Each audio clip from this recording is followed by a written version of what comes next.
សួស្តីបងប្អូននៅនេះគឺខ្ញុំមាន model ថ្មីដែលចង់បង្ហាញជូនបងប្អូនអញ្ចឹងសម្រាប់ model នេះគឺជាប្រភេទអគ្គិសនីសុទ្ធគឺ Silicon 5 EV ជាក់ស្ដែងជាមួយនឹង Silicon 5គឺបងអាសាឃើញហើយព្រោះដោយសារ model នេះពេញយកមួយគឺប៉ុន្តែជាប្រភេទឡានសាំងលើអគ្គិសនីតែឥឡូវនេះគឺយើងមាននាំចូលមកថ្មីជាមួយនឹង Silicon 5ជាប្រភេទ EV អគ្គិសនីសុទ្ធ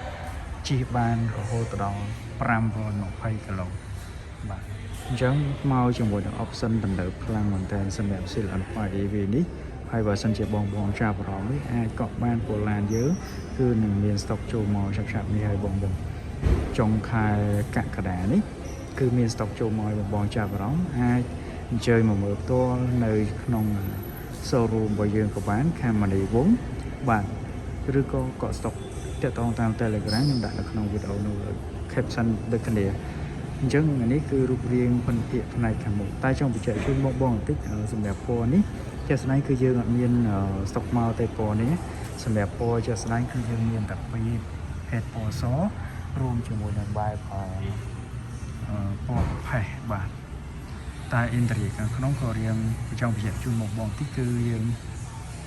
មក interior ពុកស្បែកពណ៌ខ្មៅពុកស្បែកដូចគ្នាតែគាត់ថាយើងមានតែពណ៌ខ្មៅទេ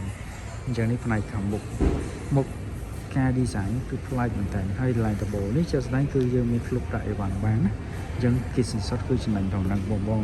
ទៅផ្សារទំនើបអីក៏អែមដូចគ្នាបាទអញ្ចឹងចូលមកដល់ខាងតកង់នេះសិនកន្លែងនេះកាមេរ៉ាបាទមកជុំឡាននេះចូលពី10គ្រប់អីបងបាទហើយមកនិយាយពី option ខាងក្នុងមាន auto brake auto parking នេះមានពិសេសទេបាទអូខេចូលមកដល់ផ្នែកកៅអីជាមួយនឹងខាងតកង់បាទតាមដៃទ្វារអញ្ចឹងពណ៌ដូចខ្ញុំបញ្ជាក់អញ្ចឹងយើងដូចគ្នាទេគ្រាន់តែដូរមកខ្មៅវិញទេការ design ណាបាទ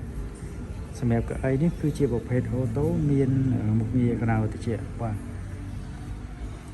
ផ្នែកខាងក្នុងបាទនេះកន្លែងនេះយើងមាន wireless charge មកកន្លែងជាកម្លាំង50វ៉ាត់ហើយចង្កឹះលេខនៅខាងនេះបាទ screen នេះគឺ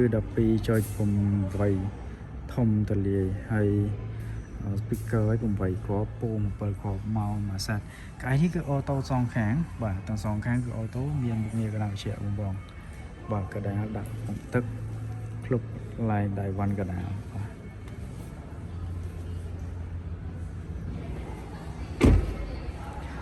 រ៉េម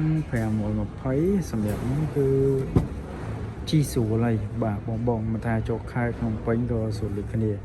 បាទខាងក្រោយនេះមានមកជាមួយនឹងសិនជាបាទកន្លែងសាកថ្មយើងប្រើជា USB ក៏បានបាទហើយនៅក្បាល Type C ក៏បានដូចគ្នាបាទកដាលនេះគឺយើងមានកន្លែងដាក់កំប៉ុងទឹកដូចគ្នាបាទនិយាយទៅខាងក្នុងតលាយបាទដបូលខាងលើនេះគេហៅថា panoramic glass sunroof ចឹងដបូលកញ្ចក់មានសំណាញ់ក្របពីលើហើយបញ្ជាក់ជូនបងសម្រាប់ដបូលកញ្ចក់នេះបងបែរអារម្មណ៍ថាក្តៅទេដោយសារតែពីខាងរោងចក្រមកពេលគឺគេមានអ៊ីសូឡុងការពារក្តៅហើយមួយជាន់នៃបើសិនជាបងចង់បិទ UV ការពារមួយជាន់ទៀតក៏បានដែរបាទគូតក្រោយនេះគឺយើង manual ធម្មតាបាទតែទលាយ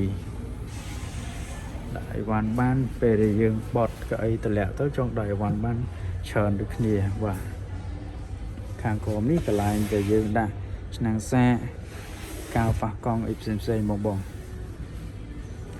យាយទៅតម្លៃ 23008 មកជាមួយនឹងគិសនីសុទ្ធ option ប៉ុណ្ណេះហើយ rank ប៉ុណ្ណេះសម្រាប់ខ្ញុំគឺពិសេសមែនតើសម្រាប់ model នេះហើយ SUV ឡើងខ្ពស់ហើយតលាយទៀតអត់ជាទៀតទេបងជិះលក្ខណៈគ្រួសារក៏បាន